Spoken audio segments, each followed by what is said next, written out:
The U.S. city of Detroit is famous for its history in car making, and every year the industry returns to Michigan for the North American International Auto Show. It's the 25th edition of the car show, and our expert Matas Kurat says it's lived longer than anyone expected. He says in 2009, everyone thought the trade fair was on its way out, but now it's a highlight of the auto calendar.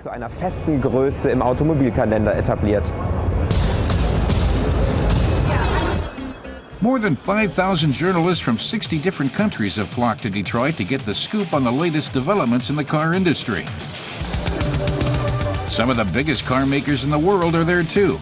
German company Audi used the occasion to show off the all-road shooting brake. The concept car offers a glimpse of the future for the Audi TT and other new models.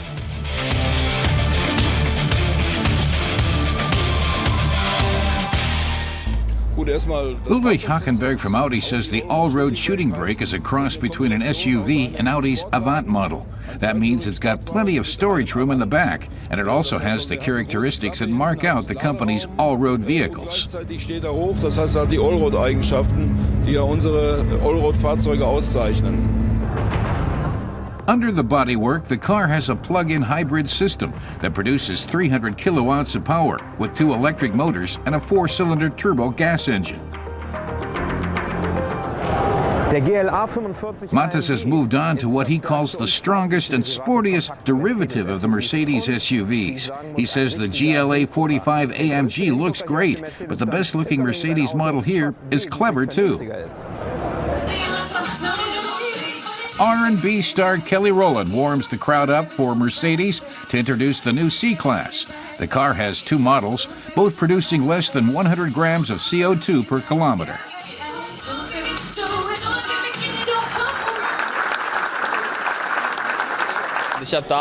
Gordon Wagner was the head of design for the latest edition of the C-Class, and he says the car is very special to him. The proportions are better, the hood is longer, and the vehicle is wider than its predecessor. Gordon says getting the proportions right is 70% of the design process, and then there are the surfaces. When you look at how beautiful and emotional the car is now, it's clear to him it's become something special.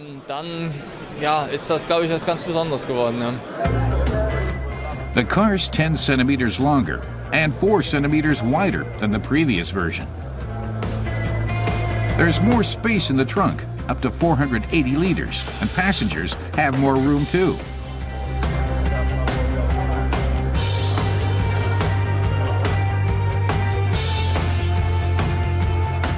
Matas says this year Detroit is experiencing a shortage of electric power. Not as far as its lighting goes, but where cars are concerned. Americans' primary focus is still on engine capacity. Most of the electric cars here are from German companies like Volkswagen's all-electric e-Golf and BMW's iRange. America is also represented through the electric car maker Tesla. The popularity of their stand says a lot about the level of interest in these cars. Toyota is due to release the first fuel cell vehicle for consumers in 2015. The car will have an electric motor powered by fuel cell technology. It will have no emissions aside from water vapor. Initially, it will only go on sale in California.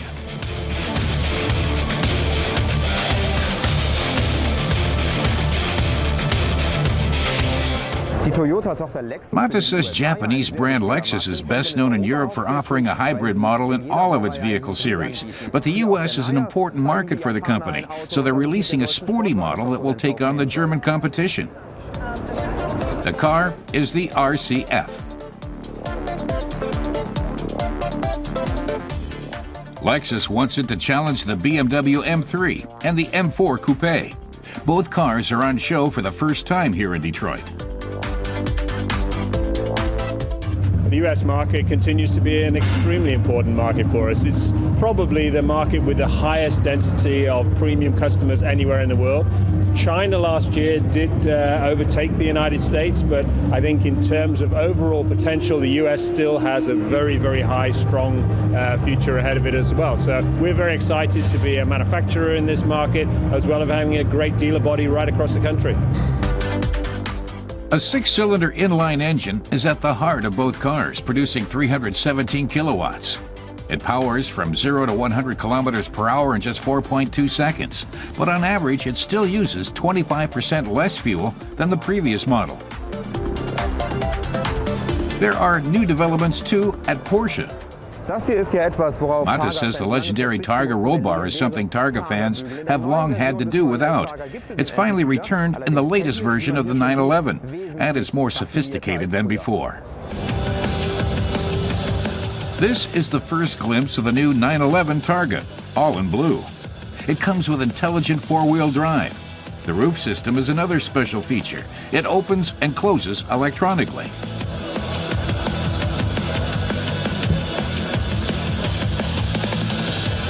The car also carries the mark of the classic original, which went on the market way back in 1965. The new model is priced at just under 110,000 euros. Now Mattes is looking at the Volkswagen Beetle and the new Dune concept. The Dune Buggy Beetle is 50 millimeters higher and rides on wide 19-inch wheels.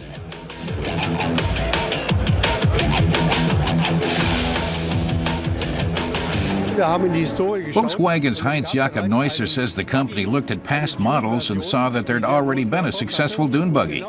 They took that vehicle's characteristics, with big wheels, a raised chassis, and a broad, full appearance on the road, and applied it to the Beetle to create the Dune version.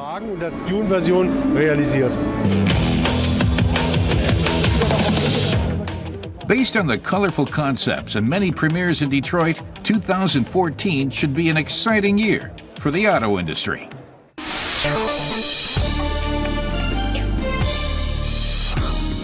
The Honda Civic range has a new addition, the Civic Tourer station wagon. Its cargo space is variable and offers almost 1,700 liters of capacity. Another highlight is the car's 1.6-liter ID-Tech engine. The first from Honda's new Earth Dreams technology series, it boasts 88 kilowatts of power, yet consumes just 3.8 liters of fuel per 100 kilometers. So the Tourer can travel up to 1,300 kilometers on a single fill-up. In February, Nissan will start selling the second generation of its Qashqai crossover vehicle. In addition to its striking design, the Qashqai's thrifty turbo engine sets it apart. Its optional self-parking system, comprised of a 360-degree camera and intelligent park assist, comes in handy in urban areas. A base model Qashqai will be available for less than 20,000 euros.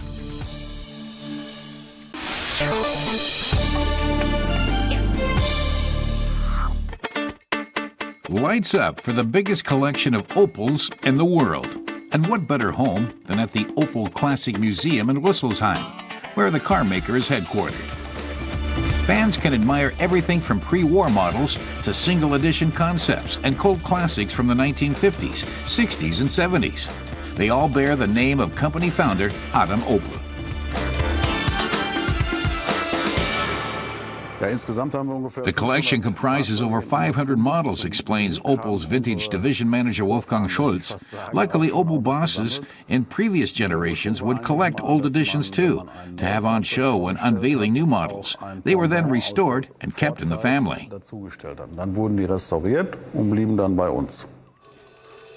One of his priorities is to have as many vehicles as possible actually operational.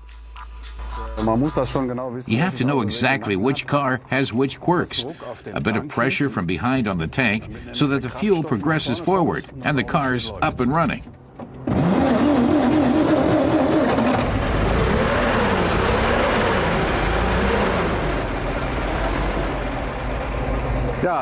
It's a joy to drive, he says, especially with clear skies like today. And we're off. The Opel 825 from 1919 was the first car taken into production at Opel after the First World War. The 28-horsepower open-top four-seater posted an impressive 65 kilometers an hour. Wolfgang Schulz enjoys his little test runs around the factory grounds as he resurrects these blasts from the past.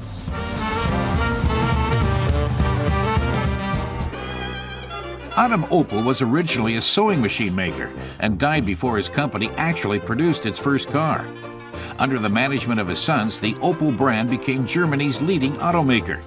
In 1929, the family sold the firm to General Motors, who showed little interest in preserving the brand's heritage. That changed, however, with the foundation of the Opel Classic division in 1996. The heritage we're preserving here is of huge importance for the current brand. We're supporting the brand from below. By displaying our cars here to 50,000 visitors a year, we're showing 50,000 people that we have a tradition. One of the more spectacular exhibits is the Opel Rack 2. The record-breaking rocket-propelled racing car clocked up 238 kilometers per hour with Fritz von Opel at the wheel. Rocket Fritz, as he was known, laid down another milestone in Opel and automotive history. The original car is no longer with us, but the version in the museum is an authentic reproduction.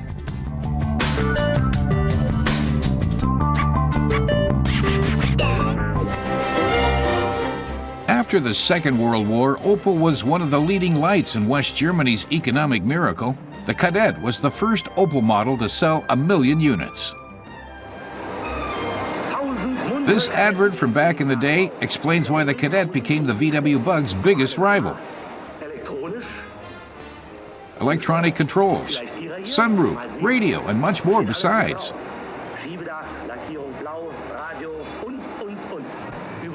Plus, it came in countless variations and combinations. This one's mine, he proclaims. Oh, one thing's still missing. After its rebirth in 1962, the Kadett would continue to be built for another 30 years. Gehen Sie doch zum Opel-Händler und suchen sich Ihren Kadett aus. Opel also had a winner in the large family car segment. The Record Series C and the coupe version cut a particularly dashing figure.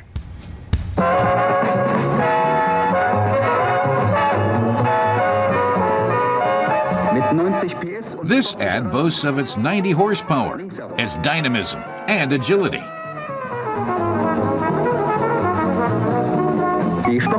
And tricky terrain was no problem for its sports car rear axle. The Record C became the first mid-range Opel to exceed the 1 million sales mark. Most of the still operational cars in the collection are taken out for a spin now and again. The boss and his team use the cars for special events and allow journalists, actors, and other celebrities to take the wheel.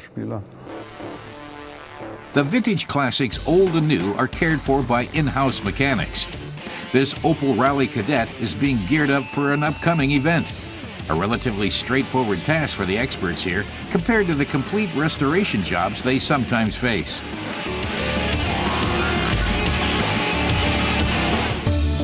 The collection also includes a range of real rarities.